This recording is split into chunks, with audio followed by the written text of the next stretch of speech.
So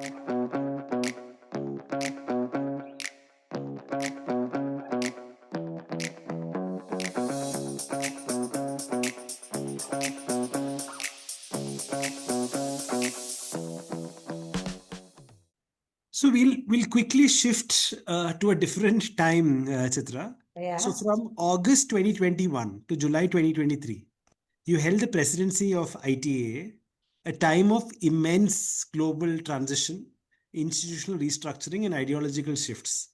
Leading a global body of psychological experts sounds like the ultimate test of an integrating adult. When you had to hold coherence amid institutional fragmentation, what was the personal cost to your own energy? Did you ever find your own child ego state wanting to go into compliance or rebellion against the massive parent expectations of a global organization?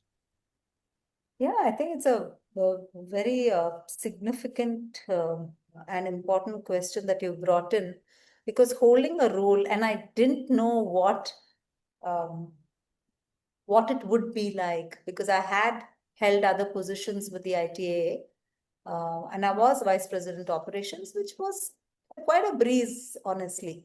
Mm. But then didn't realize what this kind of a leap would be. And I did take a leap of faith to actually get into that position. And no one expected when I took on the role that it would entail the COVID and cancellation of the Birmingham conference. There were many, many things, and therefore everything had to shift online because of COVID. The Professional Standards Committee and that is the Professional Standards Division itself, the VPPSD, had to get his team together to write new manuals, which had to suit the online work. There were many, many aspects that had to be changed. We had to listen to a lot of stuff because we canceled the conference. Uh, and yeah, and there were a bunch of people who canceled the conference, and yet some folks thought it was certain people who canceled. So we got a lot of brickbats from certain people. So yeah, those moments or those times, even there were wars, Russian and Ukraine, and there were things that were being written about those wars, which went down very well with some and not from some others. So yeah, there was a constant thing of going into those places which was so hard, wondering as to how come I took on this kind of a role. And yet I was scaffolded really well by two important women who were the past presidents of ITA. So they were resources that I could draw from, and that's where the integrating adult actually got activated each time. That in seconds, I would remind myself that I'm not alone and I have enough and more support that I could draw from. Yeah. Yeah, so deeply relational psychotherapy with individuals for them to find peace. And here, this was like a big international organization with all its politics and structure. Oh, yeah. Must have been a struggle for some time, like you say. So, did you see this as another space where you could apply what you knew with individuals? I mean, in a broader context? Or was it a different kind of thing which for a moment might have caused a freeze? I don't know how it was. Yeah. So let me put it this way. I think the depth of the work that all of us, and I had done a lot of work in the past. I had been with the ITA for, in the work that I did for over 2 decades. And so I was practicing leading groups, doing all of this, being with the ITA itself in various positions for about 10 years. And with SATA also, I had been with SATA in various roles. I think these contributed to some levels of experience in dealing with people. But as a TSTA leading groups, there were two parts, Piyush. One part was the part which actually could see through some things, could see through especially certain biases, racial biases. These are all, they exist. It's not that people are above board.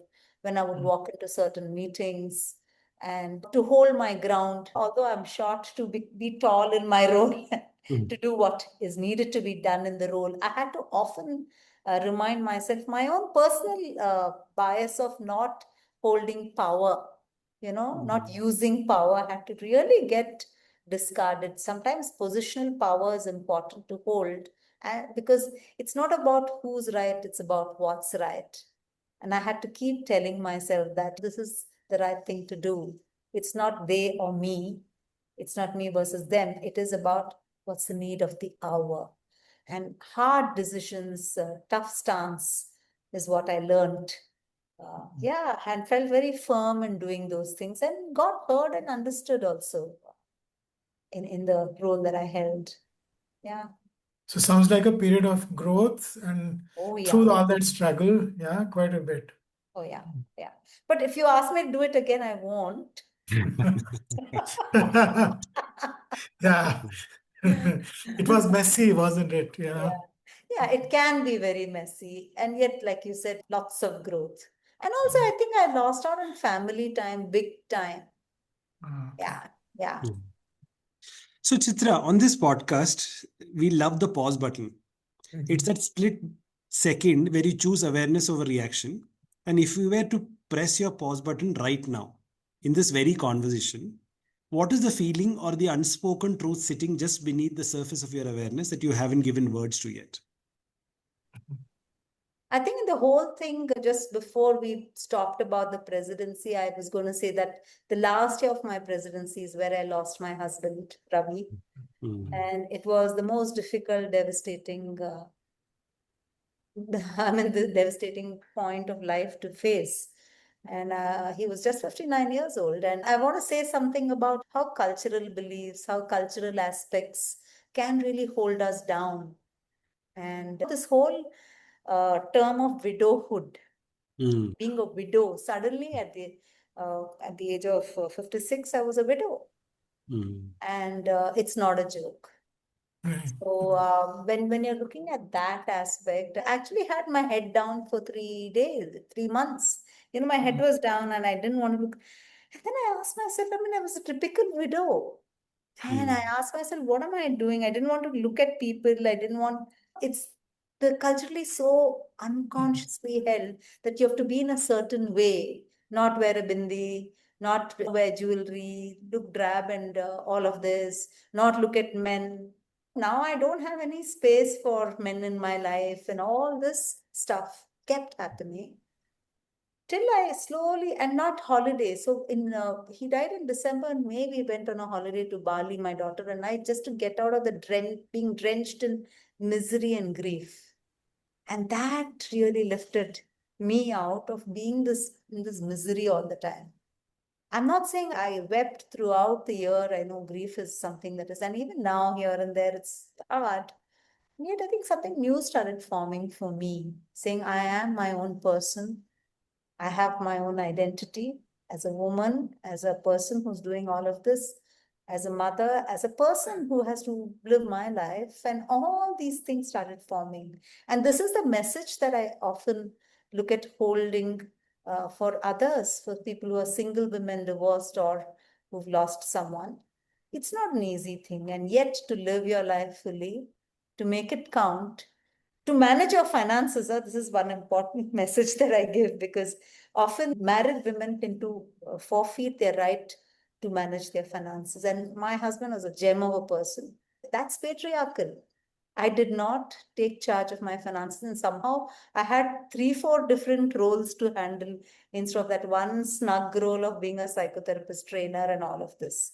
So it's a lot on the plate. So I would really say that sometimes these cultural norms can swamp any of us, and to be mindful and say, no, this is what choices I can make.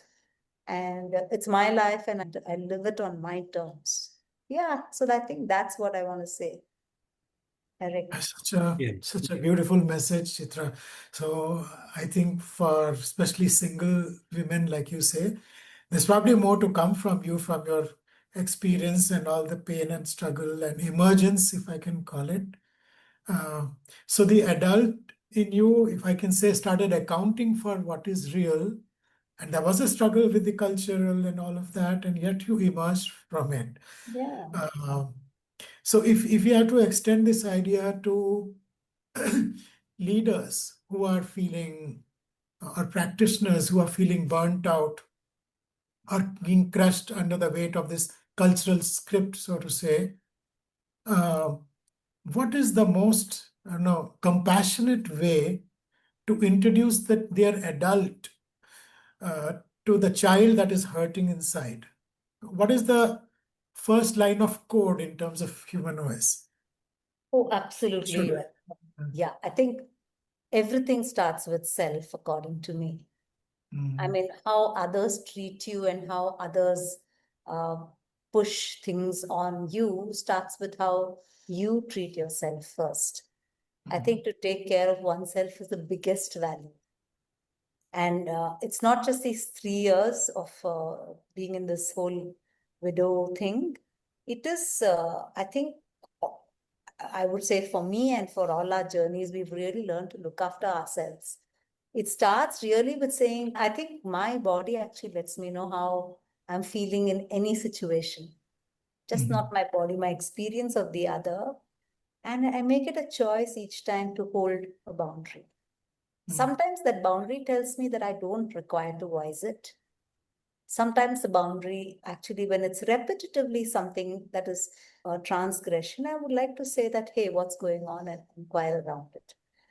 And if I'm being pushed in any way, I really look at what is it that I want to hold as that boundary in saying, hey, that's far no further. So I think looking after oneself is the biggest value for the leader, because then they also look at how they can look after the other. Because the leader, then it doesn't stop with you just being a leader. You're modeling, you're actually looking after your whole team and maybe teams, several teams. And therefore, what you are actually, who you are as a leader, is being seen and inspired for others. So I think that's one of the most important values, that I'm not creating something that is impossible for myself or the other. Yeah. It's beautiful. So it begins at home, is what you Yes, say. totally. What a way to put it. Yeah, absolutely. So you have mentored, supervised, and trained an entire generation of therapists and coaches across South Asia and the world. So when you look at the lineage of TA, moving from Eric Byrne to the pioneers of SATA, and now down to new students sitting in your TA 101 courses, what is the one core truth you feel must never be diluted or compromised? Well, I've recently accepted a position of chair of the ethics committee Oh, of nice. the South Asian Congratulations. Association of TA. Yeah. Yes. I think Yeah. one of the best things about transactional analysis is, apart from the philosophy of the I'm okay, you're okay, people can think and people can change, I think the ethics, the whole statement of ethics, we have matrices which help us look at what is ethical or not, and very, very clear and outstanding work done by our people who've put together these manuals. It's uncompromising ethics. Even in TA 101s, we look at what people can do with the program and the contents of the program, and not really run TA 101 programs. I do not hesitate to state these things because we look at protection of all parties involved. Who can run a TA 101? And from thereafter, what is it that people are learning? How are they going to take it and use it? All these conversations really look at how can we protect what the ITAA holds as well as our regional body SATA holds. I think it's one of the key things in how we work. And not every framework of psychotherapy or psychology really talks about it as much as we do. So I think I'm proud of that, Eric. Yeah. Really holds everything together in a sense. Okay. So we're coming towards the end of if you went into a time machine that went into the past and you have to talk to your younger self. I know you've said a few things about that already. Even before all the president and titles and all of that, what would you tell her about the value of the pain she's holding in that moment? I would tell her that the pain that she went through was definitely from a place of unfairness and from a power equation that she could not hold or could not do anything about. And they were not just in that one spot, but it could have been in other spots as well. But in that pain is where she emerged in her rightful spirit. I think there's something in her that formed that was a result of the pain that she went through that gave her much more impetus to actually succeed, to do what she could do really well, and also to play and enjoy. I think she learned to do that really well, Piyush. So it's almost like acknowledge your pain, be with it, and work with it to emerge. Absolutely. I think in every person's pain, there is something that becomes possible. And in TA, we look at as the physis, which emerges from the child ego state as a burst of aspiration that all of us really hold. And that gives rise to something that is far more than, far bigger than what we went through with the pain. Yeah. Right. So, Eric, what an extraordinary privilege. Chitra has this ability to hold the highest academic and institutional standards while remaining so human, unfiltered. It's a clear demonstration of what a truly integrated adult, if there's a thing like that, looks like, or in the process of integrating adult. Yeah. Absolutely. Hearing us speak about the smaller selves makes me realize that our growth isn't about outgrowing our past or cutting off our vulnerabilities. It's about building a big enough adult container to hold them with love. Yeah, a big thank you to Chitra for clearing the air for us today and showing us the profound architecture of our unconscious. And thank you to you, our listeners. If you're ready to meet your own smaller selves and audit your internal code, visit your sponsor, HumanOS Growth by Design. Until next time, keep tracking the origins, keep feeling for your smaller selves, and remember the okay air.